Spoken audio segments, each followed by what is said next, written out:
2019년 여름, 일본 정부가 반도체 핵심 소재 수출 규제를 발표했을 때 전 세계 공급망 전문가들은 한국이 무릎 꿇을 거라 예측했습니다. 포토레지스트, 불화수소, 플루오린 폴리이미드. 이 세 가지 품목에서 일본의 점유율은 70%에서 90%에 달했죠. 재고는 3개월에서 6개월. 시간은 일본 편이었습니다. 그런데 7년이 지난 2026년 1월 상황이 역전되고 있다는 신호가 포착됩니다. 한국 산업계에서 대체 가능이라는 단어가 이전보다 자주 등장하기 시작했고 국내 공급 비중이 확대됐다는 정황이 쌓이고 있습니다. 만약 이게 사실이라면 이건 단순한 소재 국산화가 아닙니다. 동북아 산업 권력의 재배치입니다. 소부장 분야에서 단일 국가 의존이 완화되면 가격 협상력부터 차세대 공정정보 흐름까지 모든 게 흔들립니다. 당시 한국 반도체 기업들의 매출은 이미 세계 최상위권이었지만 특정 소재의 목줄은 일본이 쥐고 있었습니다. 반면 최근 몇 년간 한국의 투자 규모는 조 단위로 확대됐고 국산 공급사들의 매출은 수배 이상 성장했다는 보고가 반복됩니다. 그렇다면 질문은 하나입니다. 무시해도 된다고 여겨졌던 한국의 집념은 누구의 계산을 어떻게 틀어버렸을까요? 저는 마르코스 반 더 펠트입니다. 네덜란드 출신으로 유럽 반도체 장비 기업에서 20년 넘게 공급망 리스크를 다뤄왔습니다. 공급망이 끊기면 공장이 멈춘다는 단순한 진실을 저는 누구보다 냉정하게 다뤄온 사람이었죠. 2019년 7월 4일, 일본 정부의 수출 규제 발표 직후였습니다. 유럽 업계 사이에 비공식 리스크 메모가 돌았어요. 핵심은 간단했습니다. 특정 소재군에서 일본 점유율이 압도적으로 높고 한국의 대체는 단기간에 불가능하다. 저는 그 문장을 보고 안도의 숨을 쉬었습니다. 왜냐하면 제 머릿속엔 1990년대 말 동남아 공장에서 겪었던 품질 붕괴 사건이 생생했거든요. 당시 저는 30 초반의 현장 책임자였습니다. 납기 압박 속에서 공정 조건이 흔들리고 데이터가 관리되지 않으며 결국 대형 리콜로 이어지는 걸 직접 목격했죠. 그때 제 마음속에 한 줄의 결론이 박혔습니다. 아시아는 속도는 빠르지만 장기전의 데이터 축적은 약하다. 그 기억이 한국을 바라보는 제 시선을 왜곡시켰습니다. 저는 한국을 동남아와 같은 범주에 넣어버렸어요. 완전히 다른 시스템인데도 말이죠. 2019년 7월 15일 암스테르담 본사 회의실. 저는 공급망 리스크 보고서를 발표했습니다. 슬라이드 마지막 장에 이렇게 썼죠. 한국은 뛰어난 생산 능력이 있어도 목을 쥔 소재가 끊기면 선택지가 제한된다. 회의실은 조용했습니다. 고개를 끄덕이는 임원들. 누군가는 펜으로 책상을 두드리며 동의를 표했어요.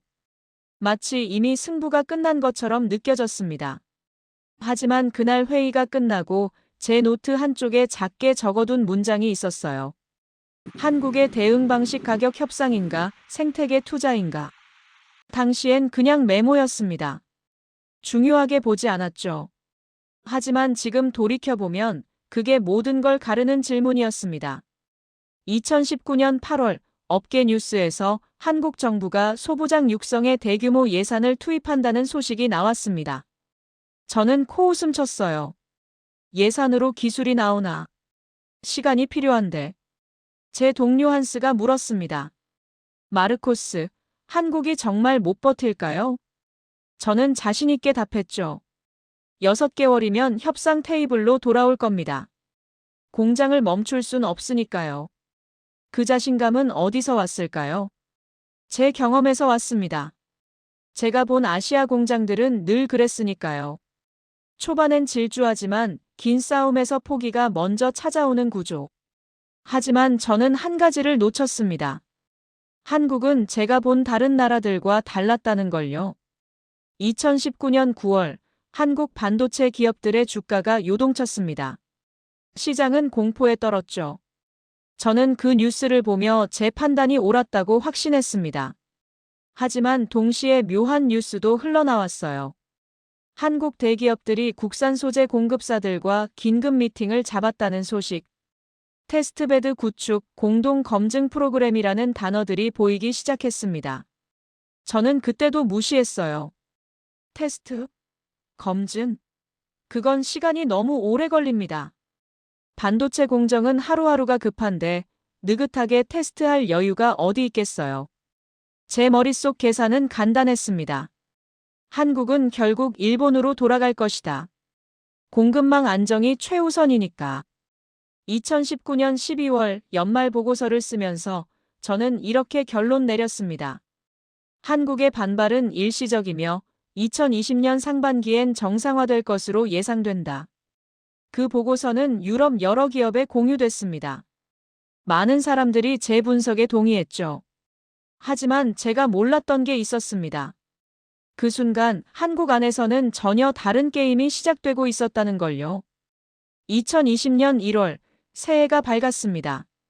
저는 여전히 확신에 차 있었어요. 시간은 일본 편이라고. 한국은 곧 무릎 꿇을 거라고. 그런데 이상한 신호가 포착되기 시작했습니다. 2020년 2월 도쿄의 한 호텔 회의실에서 일본 소재 기업 해외 영업 본부장 하라다 료가 유럽 고객들을 만났다는 소문이 돌았습니다. 저도 그 자리에 초청받았죠. 하라다 료는 50대 중반, 단정한 회색 정장에 금태 안경을 쓴 신사였습니다. 그의 말투는 정중했지만 메시지는 분명했어요. 걱정은 과장됐습니다. 한국은 결국 안정 공급을 택할 수밖에 없습니다. 우리는 30년 이상 이 시장을 이해해왔으니까요. 저는 속으로 고개를 끄덕였습니다. 맞아요. 공급망의 세계에서 대체 가능은 기술이 아니라 시간입니다. 특히 극자 외선 공정 같은 최첨단 영역은 단 한 번의 불량이 수율 전체를 흔들어요. 검증되지 않은 소재를 넣는 건 공장을 멈추는 것과 다르지 않습니다. 회의가 끝나고 저는 하라다 료와 잠시 대화를 나눴습니다. 그가 조용히 말했어요. 반더 펠트 씨, 한국 기업들은 결국 현실을 직시할 겁니다. 감정보다 비즈니스를 선택하겠죠. 저는 동의했습니다. 저 역시 그렇게 믿었으니까요. 2020년 3월 코로나19가 전 세계를 강타했습니다. 공급망은 더욱 혼란스러워졌죠. 저는 이 혼란 속에서 한국이 더 빨리 무너질 거라 생각했어요. 하지만 이상한 일이 벌어졌습니다. 한국에서 국산 소재 공급사들의 생산 라인 증설 소식이 들려왔어요. 어떤 기업은 수백억 원을 투자해 새 공장을 짓는다는 뉴스도 나왔습니다. 저는 의아했어요. 시장도 불확실한데 왜 투자를 늘리지? 제 동료 소피가 물었습니다. 마르코스, 혹시 한국이 정말 독자 노선을 갈 수도 있는 거 아닐까요? 저는 고개를 저었습니다. 불가능해요. 반도체 소재는 10년, 20년 축적된 노하우가 필요합니다. 돈으로 단기간에 살 수 있는 게 아니에요. 2020년 6월 업계 세미나에서 한국 쪽 발표를 들을 기회가 있었습니다. 화상으로 진행된 세미나였죠. 한국의 한 연구소 박사가 발표했어요. 국산 포토레지스트 개발 현황이라는 주제였습니다. 저는 관심 없이 들었어요. 개발 중이라는 건 아직 안 됐다는 뜻이니까요. 그런데 발표 마지막 부분에서 묘한 문장이 나왔습니다. 현재 국내 주요 반도체 기업과 72회의 테스트를 진행 중이며 지속적인 피드백을 통해 개선하고 있습니다. 72회. 저는 귀를 의심했습니다. 정상적인 기업이라면 10번 실패하면 멈춥니다. 20번이면 프로젝트를 접어요. 그런데 72회. 저는 그게 과장이거나 오타라고 생각했습니다. 2020년 9월 제 회사 내부 회의에서 누군가 물었어요. 한국 시장 전망은 어떻습니까? 저는 여전히 같은 답을 했습니다. 단기 반발은 있겠지만 장기적으론 정상화될 겁니다. 공급망 효율을 무시할 순 없으니까요. 임원들은 고개를 끄덕였죠. 그 답은 합리적으로 보였으니까요. 하지만 제 마음 한구석엔 불안이 자라고 있었습니다. 72회라는 숫자가 자꾸 떠올랐거든요. 2020년 11월 한국 정부가 소부장 특별법을 강화한다는 뉴스가 나왔습니다. 세제 혜택, R&D 지원, 인력 양성까지 패키지로 밀어붙인다는 내용이었죠. 저는 여전히 회의적이었어요. 정책으로 기술 격차를 메울 순 없습니다. 시간이 필요해요. 하지만 제가 놓친 게 있었습니다. 한국은 시간을 적으로 보지 않았다는 거예요. 시간을 무기로 만들고 있었던 겁니다. 2020년 12월 연말이 다가왔습니다. 저는 1년을 돌아보며 생각했어요. 한국은 아직 버티고 있지만 곧 한계에 부딪힐 거라고. 제 예측은 틀리지 않았다고 믿었습니다. 단지 시간이 조금 더 필요할 뿐이라고요. 하지만 제가 몰랐던 건 시간이 길어질수록 유리해지는 쪽이 바뀌고 있다는 사실이었습니다. 2021년 1월, 새해가 밝았습니다. 저는 여전히 확신했어요. 한국은 곧 돌아올 거라고. 그런데 이때부터 정말 이상한 일들이 벌어지기 시작했습니다. 2021년 3월, 업계 지인으로부터 이메일 한 통을 받았습니다. 제목은 간단했어요. 한국 소재 업체 동향. 이메일 내용이 충격적이었습니다. 어떤 한국 소재 공급사가 동일 품목으로 100회 가까운 테스트를 반복했고 삼성 쪽 라인이 그 테스트를 끝까지 받아줬다는 거예요. 저는 믿을 수 없었습니다. 100회. 그건 미친 짓입니다. 시간과 비용 낭비죠. 하지만 더 놀라운 건 그 다음이었어요. 테스트가 단순 평가가 아니라 조건을 바꾸고 피드백을 기록하며 레시피를 만드는 과정이었다는 겁니다. 저는 그때 한 이름을 처음 들었습니다. 윤혜진. 삼성 협력 생태계에서 품질과 신뢰성 검증을 총괄하는 전무급 책임자라고 했어요. 그의 방식은 단순했습니다. 통과할 때까지 데이터를 쌓는다. 데이터가 쌓이는 동안 공급망은 바뀐다. 저는 이해할 수 없었어요. 이건 비즈니스가 아니라 집념입니다. 합리적이지 않아요. 하지만 제 머릿속에서 경고음이 울리기 시작했습니다. 만약 이게 사실이라면 시간은 더 이상 일본 편이 아닙니다. 2021년 6월 한국의 한 소재 기업이 매출이 전년 대비 3배 증가했다는 공시가 나왔습니다. 저는 그 자료를 봤어요. 3배? 단기간에? 이건 뭔가 근본적으로 바뀌고 있다는 신호였습니다.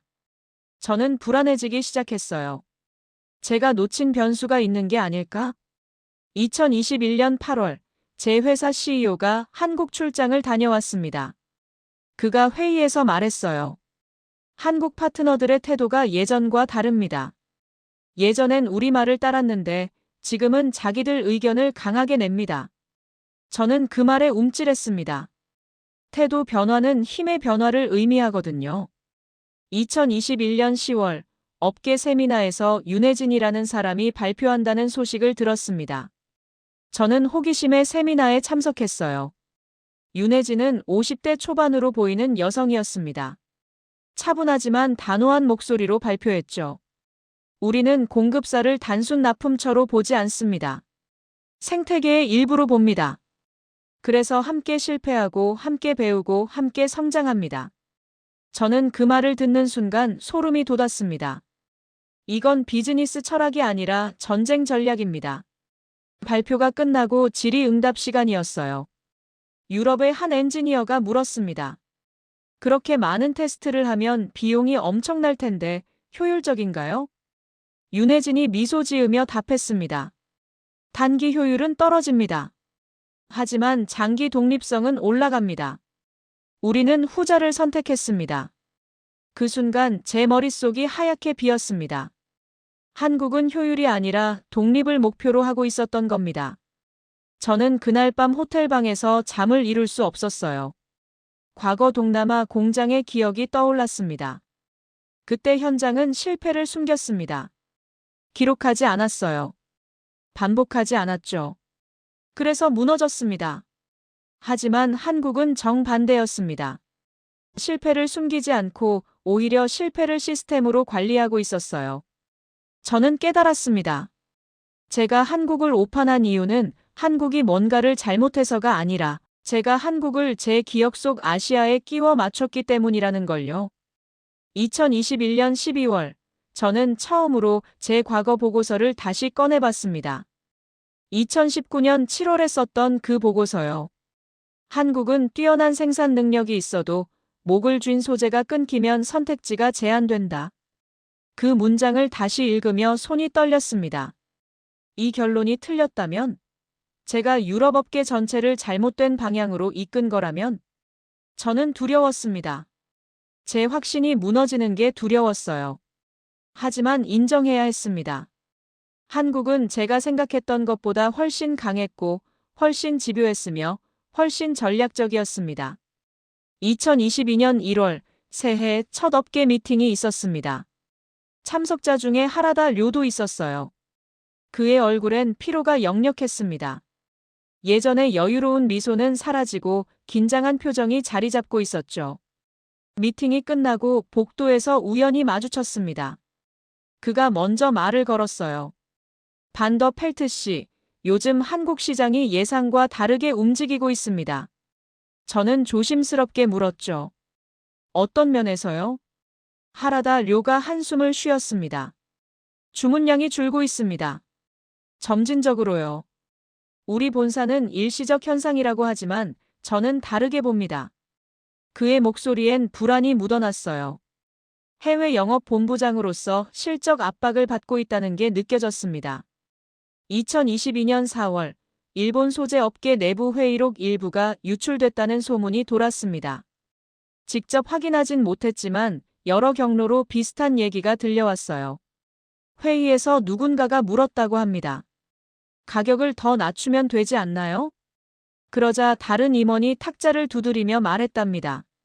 가격 문제가 아닙니다. 지위의 문제입니다. 저는 그 얘기를 듣고 소름이 돋았어요. 일본이 흔들리고 있었습니다. 기술적 우위가 아니라 심리적 우위가 무너지고 있었던 거죠. 2022년 7월, 업계 세미나에서 충격적인 장면을 목격했습니다. 예전 같으면 하라다 료가 기조연설을 했을 자리에 한국 소재기업 대표가 서 있었어요. 그가 국산 소재의 품질 안정성에 대해 발표했습니다. 객석에 앉은 하라다 료의 표정이 굳어 있었습니다. 그는 박수도 치지 않았어요. 발표가 끝나고 저는 하라다 료에게 다가갔습니다. 힘드시죠? 그가 쓴웃음을 지었습니다. 반더 펠트 씨, 저는 30년간 이 일을 했습니다. 한국은 늘 중요한 시장이었지만 늘 우리에게 의존하는 시장이었어요. 그런데 지금은 다릅니다. 그의 목소리가 떨렸어요. 본사에서는 한국은 결국 돌아온다고 말합니다. 하지만 저는 알아요. 그들은 돌아오지 않을 겁니다. 그 순간 저는 깨달았습니다.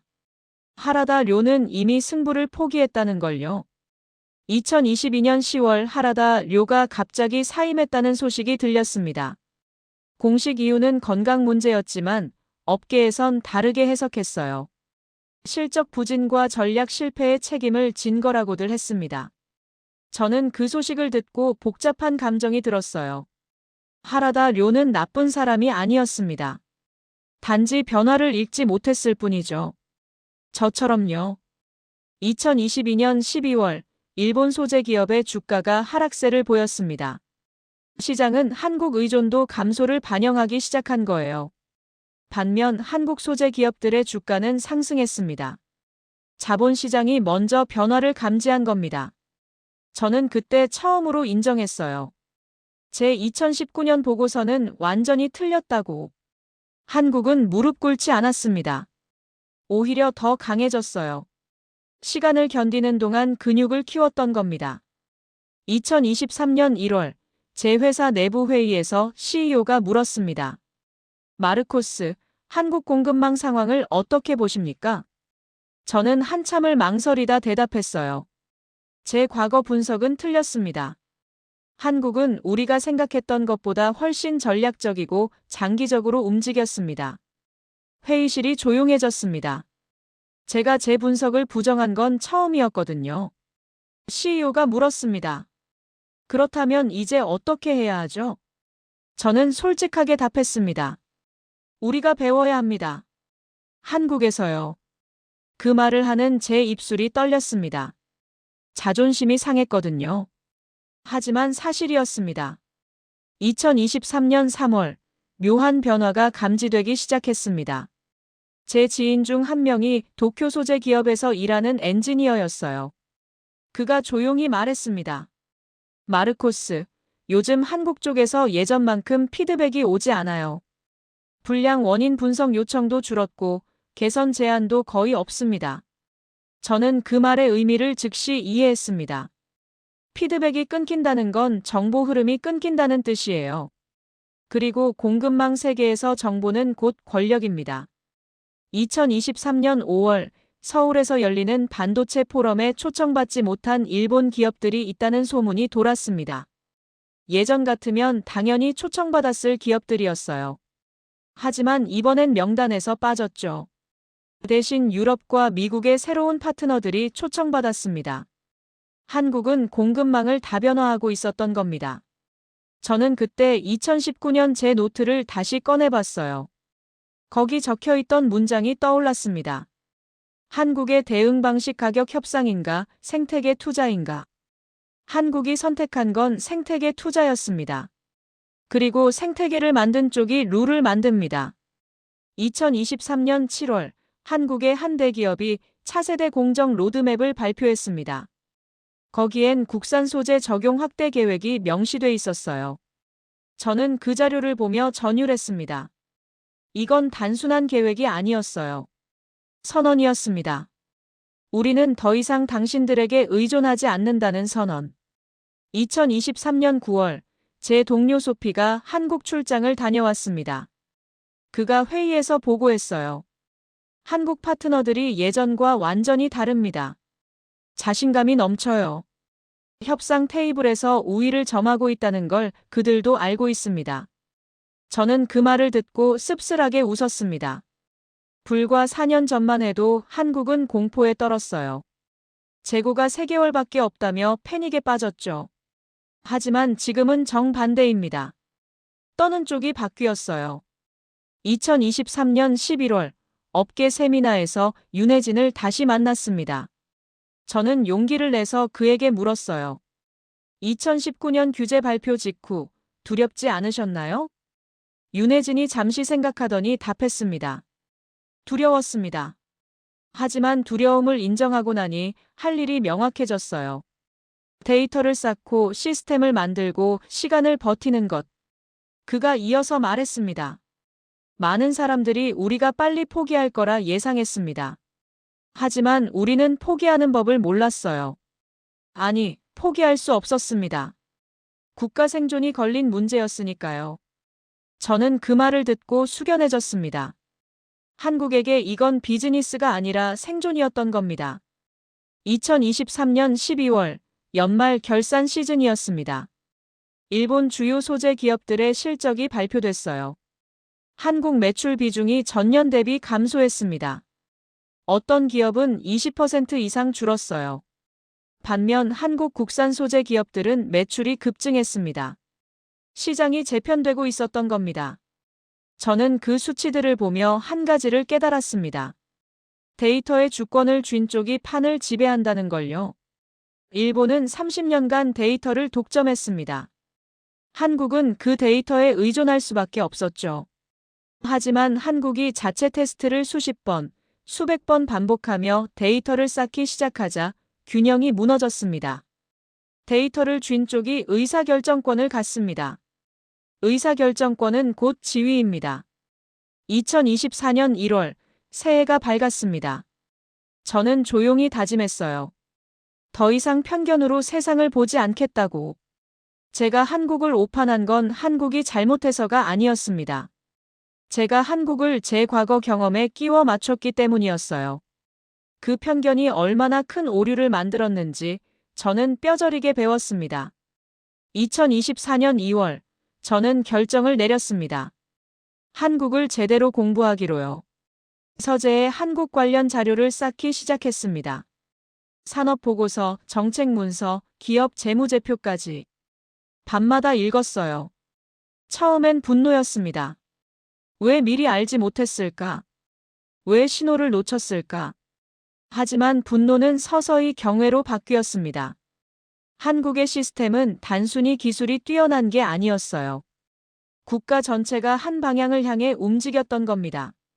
정부는 정책과 자금을 쏟아부었습니다. 조단위 예산이 소부장 분야로 흘러갔어요. 대기업은 테스트베드를 열어줬습니다. 수십 번, 수백 번 실패해도 계속 기회를 줬죠. 중소기업은 포기하지 않고 개선을 반복했습니다. 72회, 100회, 그 이상. 그리고 윤혜진 같은 사람들이 이 모든 걸 연결했습니다. 검증 시스템을 만들고 실패를 기록하고 데이터를 쌓았어요. 이건 기적이 아니었습니다. 시스템이었습니다. 2024년 4월, 저는 서울로 출장을 갔습니다. 직접 눈으로 보고 싶었거든요. 판교의 한 소재 기업을 방문했습니다. 공장 투어를 했어요. 깨끗한 클린룸, 최신 장비, 체계적인 품질 관리 시스템. 모든 게 인상적이었습니다. 하지만 가장 인상적인 건 따로 있었어요. 벽에 붙은 포스터였습니다. 실패는 데이터다. 데이터는 자산이다. 저는 그 문장 앞에 한참을 서 있었습니다. 이게 한국의 비밀이었구나. 실패를 숨기지 않고 기록하고 분석하고 다시 시도하는 문화. 2024년 6월, 저는 학회에서 논문을 발표했습니다. 제목은 공급망 리스크 관리의 패러다임 전환이었어요. 제 2019년 분석을 정면으로 반박하는 내용이었습니다. 많은 동료들이 놀랐죠. 발표가 끝나고 한 동료가 물었습니다. 마르코스, 당신이 틀렸다고 공개적으로 인정하는 건 용기가 필요했을 텐데요. 저는 고개를 저었어요. 용기가 아닙니다. 의무입니다. 잘못된 분석을 방치하는 건 업계 전체를 오도하는 겁니다. 그날 밤 호텔방에서 혼자 와인을 마셨습니다. 창밖으로 밤하늘이 보였어요. 저는 생각했습니다. 제가 한국을 무시한 이유가 뭐였을까? 기술 부족? 아니었어요. 한국은 기술이 있었습니다. 자금 부족? 그것도 아니었어요. 한국은 투자를 아끼지 않았습니다. 진짜 이유는 제 편견이었습니다. 동남아에서의 실패 경험이 한국을 바라보는 렌즈를 왜곡시켰던 거죠. 저는 한국을 동남아와 같은 범주에 넣었습니다. 아시아라는 큰 틀 안에 묶어버렸어요. 하지만 한국은 달랐습니다. 시스템이 달랐고 문화가 달랐고 집념이 달랐습니다. 2024년 8월, 저는 윤혜진과 다시 만났습니다. 서울의 한 카페에서였어요. 저는 솔직하게 말했습니다. 2019년에 저는 한국이 곧 무너질 거라 예측했습니다. 완전히 틀렸죠. 사과합니다. 윤혜진이 차분하게 답했어요. 사과받을 일은 아닙니다. 많은 사람들이 그렇게 생각했으니까요. 중요한 건 배우는 거죠. 그가 이어서 말했습니다. 우리도 처음엔 두려웠습니다. 정말 해낼 수 있을까 불안했어요. 하지만 멈출 수 없었습니다. 생존이 걸렸으니까요. 저는 그 말을 듣고 고개를 끄덕였습니다. 절박함이 집념을 만들었고 집념이 시스템을 만들었던 겁니다. 2024년 10월, 저는 은퇴를 결정했습니다. 60대 중반이었고 충분히 일했다고 생각했어요. 하지만 은퇴 전에 한 가지 일을 하고 싶었습니다. 제대로 된 한국 분석 보고서를 쓰는 거였죠. 3개월간 매달렸습니다. 자료를 모으고 인터뷰하고 분석했어요. 2024년 12월 보고서가 완성됐습니다. 제목은 한국 반도체 공급망의 독립 2019-2024 케이스 스터디였습니다. 보고서의 결론은 명확했어요. 한국은 위기를 기회로 바꿨다. 시간을 적이 아니라 무기로 만들었다. 그리고 마지막 문장은 이랬습니다. 한국의 성공은 기술의 승리가 아니라 시스템과 의지의 승리였다. 2025년 1월, 제 보고서가 업계에 공유됐습니다. 반응은 폭발적이었어요. 어떤 사람들은 동의했습니다. 어떤 사람들은 반박했죠. 하지만 모두가 관심을 가졌습니다. 유럽의 한 산업연구소에서 세미나 발표를 요청해 왔어요. 저는 수락했습니다. 2025년 3월, 브뤼셀의 한 컨퍼런스홀에서 발표했습니다. 청중석엔 200명이 넘는 업계 인사들이 앉아 있었어요. 저는 슬라이드를 넘기며 말했습니다. 한국의 소부장 강화는 특정 기업의 성과로만 설명할 수 없습니다. 국가 시스템의 승리입니다. 화면에 그래프가 떴습니다. 2019년부터 2024년까지 한국 정부의 소부장 투자 추이였어요. 숫자가 말해줬습니다. 조단위 자금이 쏟아졌고 민간 투자가 그 뒤를 따랐죠. 다음 슬라이드는 대기업 테스트베드 운영 현황이었습니다. 삼성, SK 하이닉스 같은 기업들이 협력사의 문을 열어줬어요. 수십 번, 수백 번 테스트 기회를 제공했습니다. 그 다음은 중소기업 성장 곡선이었습니다.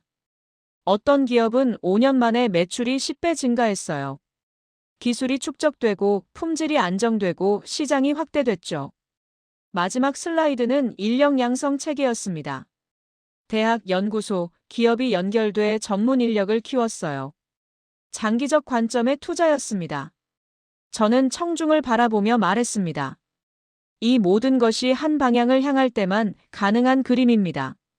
정부 정책, 민간 투자, 대기업 협력, 중소기업 집념, 인력 양성. 하나라도 빠지면 무너집니다. 청중석에서 손이 올라갔습니다. 독일의 한 엔지니어였어요. 그렇다면 유럽도 같은 방식을 따라 할 수 있을까요? 저는 잠시 생각했습니다. 기술적으론 가능합니다. 하지만 문화적으론 어렵습니다. 한국은 위기를 국가 생존 문제로 인식했어요. 그 절박함이 시스템을 만들었습니다. 발표가 끝나고 많은 사람들이 저를 찾아왔습니다. 질문하고 의견을 나누고 명함을 교환했어요. 한 프랑스 투자자가 물었습니다. 한국 소재 기업에 투자하는 게 현명할까요? 저는 고개를 끄덕였습니다. 추세는 분명합니다. 한국은 대체품을 하나 만든 게 아니라 대체가 계속 태어나는 토양을 만들었습니다. 2025년 5월 업계 뉴스에서 충격적인 소식이 나왔습니다. 일본의 한 주요 소재 기업이 한국 사업부를 축소한다고 발표한 거예요. 이유는 수요 감소였습니다. 저는 그 뉴스를 보며 씁쓸하게 웃었습니다. 2019년엔 한국이 무릎 꿇을 거라 예상했는데 2025년엔 일본이 철수하고 있었으니까요. 2025년 7월 윤혜진으로부터 이메일을 받았습니다. 서울에서 열리는 소부장 포럼에 초청한다는 내용이었어요. 저는 기꺼이 수락했습니다. 2025년 9월 서울 코엑스에서 포럼이 열렸습니다. 강당은 만석이었어요. 제 발표 차례가 왔습니다. 저는 무대에 올라가 마이크를 잡았습니다. 2019년 저는 한국이 실패할 거라 예측했습니다. 하지만 한국은 실패하지 않았습니다. 오히려 더 강해졌죠. 청중석에서 박수가 터져나왔습니다. 저는 이어서 말했습니다. 한국의 성공 비결은 기술이 아니었습니다. 포기하지 않는 검증 문화, 실패를 기록하는 습관, 공급사를 국가 경쟁력의 일부로 보는 시선. 이것이 시스템의 승리였습니다. 발표가 끝나고 윤혜진이 무대로 올라왔습니다. 그가 마이크를 잡고 말했어요. 2019년 우리는 두려웠습니다. 하지만 두려움을 인정하고 할 일을 했습니다. 그 결과가 지금입니다. 강당이 기립박수로 가득 찼습니다. 저도 일어나 박수를 쳤어요. 진심으로요. 2025년 11월, 저는 제 인생 마지막 보고서를 썼습니다. 제목은 시스템이 이긴다. 한국 반도체 공급망 독립의 교훈이었습니다. 보고서의 핵심은 이랬습니다. 한국은 약점을 학습으로 바꿨다. 종속을 선택권으로 바꿨다. 그 선택권이 쌓여 만든 것은 단순한 승리가 아니라 존엄의 회복이었다. 2026년 1월, 지금입니다. 저는 암스테르담의 제 서재에 앉아 있습니다. 창밖으로 눈이 내려요. 책상 위엔 2019년 제가 쓴 보고서와 2025년 제가 쓴 보고서가 나란히 놓여 있습니다. 2019년 보고서의 결론 한국은 곧 무너질 것이다. 2025년 보고서의 결론 한국은 더 강해졌다. 얼마나 많이 틀렸는지 한눈에 보입니다. 오늘 아침 업계 뉴스를 봤습니다. 한국의 한 소재 기업이 글로벌 톱3 반도체 기업과 장기 공급 계약을 체결했다는 내용이었어요. 불과 7년 전만 해도 상상할 수 없던 일입니다. 저는 커피를 마시며 생각합니다. 2019년의 공포는 한국은 멈출 수 있다는 가정에서 출발했다고요. 하지만 2026년의 현실은 반대입니다. 한국은 멈추지 않았습니다. 그리고 제가 가장 늦게 깨달은 건 이겁니다. 한국은 대체품을 하나 만든 게 아니라 대체가 계속 태어나는 토양을 만들었다는 거예요. 토양이 만들어지면 특정 품목의 승패는 더 이상 끝이 아닙니다. 시작입니다. 문득 하라다 료가 생각납니다. 그는 끝까지 믿었죠. 한국은 결국 돌아온다고. 하지만 한국은 돌아오지 않았습니다. 떠나지도 않았어요. 한국은 스스로 완결되는 생태계가 되어갔습니다. 제 핸드폰이 울립니다. 윤혜진으로부터 메시지예요. 마르코스, 당신의 보고서 덕분에 많은 사람들이 우리를 이해하기 시작했습니다.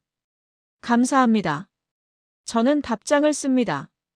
제가 감사해야죠. 당신들이 제 편견을 깨뜨려줬습니다. 메시지를 보내고 창밖을 바라봅니다.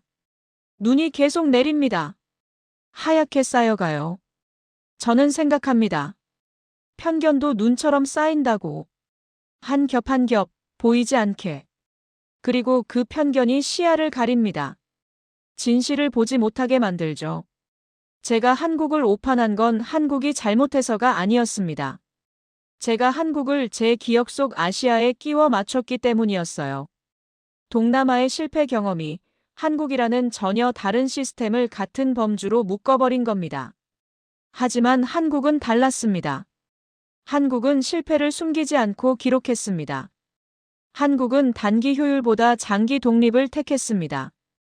한국은 가격이 아니라 생태계를 만들었습니다. 그리고 한국은 시간을 적이 아니라 무기로 바꿨습니다. 제 눈앞에 2019년 회의실 장면이 떠오릅니다. 회의실은 조용했습니다.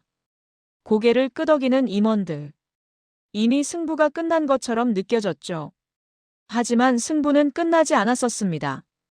오히려 시작이었어요. 한국은 그날부터 72번, 100번, 그 이상의 테스트를 시작했습니다. 실패할 때마다 데이터를 쌓았어요. 데이터가 쌓일수록 확신이 생겼습니다. 그리고 확신이 생기자 독립이 보였습니다. 독립이 보이자 선택권이 생겼어요. 선택권이 생기자 지위가 바뀌었습니다. 저는 이제 압니다. 한국에게 2019년은 굴욕이 아니라 전환점이었다는 걸요. 억울하게 흔들렸을지 몰라도 그 흔들림이 각성을 만들었습니다. 각성이 집념을 만들었고 집념이 시스템을 만들었습니다. 그리고 시스템이 승리를 만들었어요. 제 서재 벽에 걸린 액자가 보입니다. 제가 좋아하는 문구예요. 가장 위대한 승리는 불가능하다던 것을 가능으로 바꾸는 것이다.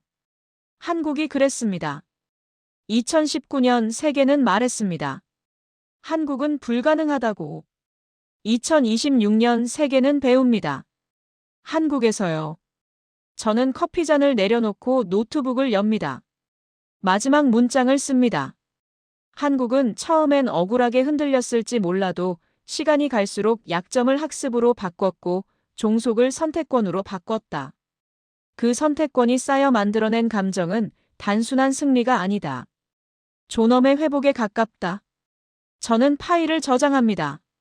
창밖에 눈이 멈췄어요. 하늘이 맑아집니다. 제 핸드폰이 다시 울립니다.